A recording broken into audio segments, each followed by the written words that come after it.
हाय दोस्तों, आप कैसे हैं? आपसे कुछ बताना चाह रहा था मैं। और 2 वीडियो में आपसे ऑलरेडी मैं कुछ कह चुका हूँ, आपको बता चुका हूँ कि मेरे साथ क्या होता। मैंने कुछ दोस्तों पर बहुत ज़्यादा भरोसा करा। एक दोस्त और थे हमारे, वही पूरब साइड के थे, लखनऊ से आगे के। 3 साल उन्होंने काम किया दम्माम में, और उनके बाद उनके कफिल ने कह दिया कि भैया मेरे पास काम ना, आप चले जाओ। तो हमने उससे रिक्वेस्ट करी, चलो ऐसा आप जब इन्हें एग्ज़िट ना भेजो, इन्हें आप तनाजुल दे दो। तो मैंने उनका बातचीत करी, तनाजुल करवा दिया, ट्रांसफ़र करवा दिया। अरबी में तनाजुल बोलते हैं ट्रांसफ़र को।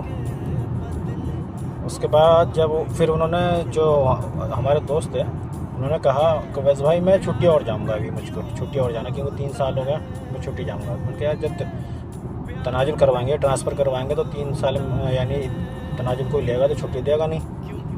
मैं कहा चलो ठीक है, उससे बात कर दी। मैंने उससे बात करी कि बाबन कैसे ऐसा बात है, ये बंदा 3 साल हो गए घर से आके, और इसको जो है ना छुट्टी जाना।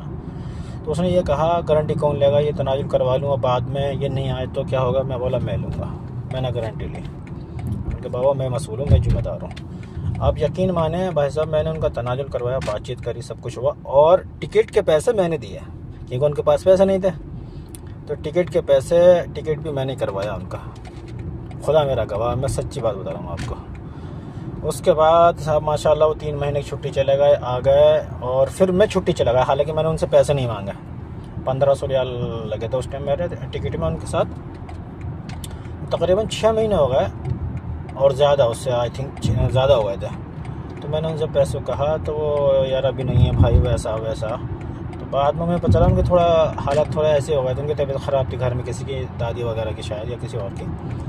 बहरहाल जब मैं सऊदी दोबारा पहुंचा, तो जब मैं एयरपोर्ट से रूम में एंट्री करा, मैंने सलाम करा बंदे को, तो बंदे ने सलाम का जवाब नहीं दिया। पैसे तो बाद में दिए, खैर दे दिए थे पैसे, ऐसी बात ना, मगर सलाम का जवाब भी नहीं दिया। तो भाई साहब मेरी आंखों में से आंसू आ गए। यकीन मानो, किसी के साथ हमदर्दी करी, किसी को अपना भाई सगा माना, मगर उसने, बंदे ने सलाम का जवाब दिया, बोला भी नहीं कि आप भाई कैसे खैरियत से आ गए, पहुँच गए, बैठिए उठिए, ऐसा वैसा। तो टिकट करवाया मैंने अपने पास से, तनाजुल करवाया, सब कुछ करवाया, तब भी उस बंदे ने मेरे साथ ऐसा करा। और 1 साल तकरीबन पैसे, 1 साल के बाद में पैसे दिए। तो ये मेरी कहानी है। मुझे तो सऊदी अरब में जितने भी दोस्त मिले सब ऐसे मिले, और इंडिया में भी, पता ना अल्लाह की इसमें कोई बेहतरी है साहब, अल्लाह जो करता खैर बेहतर को, मगर दिल को तकलीफ़ होती है बहुत ज़्यादा। तो ये मेरी अपनी कहानी है, मेरे साथ ये हुआ अपनी ज़िंदगी में। इतनी उम्र में मैंने इतने ऐसे दिन देखे हैं। ओके गाइस, उम्मीद है आपको पसंद आएगा। कमेंट में बताना किस किस के साथ इस तरीके से दोस्ती में धोखा मिला, कमेंट में आप ज़रूर बताएं।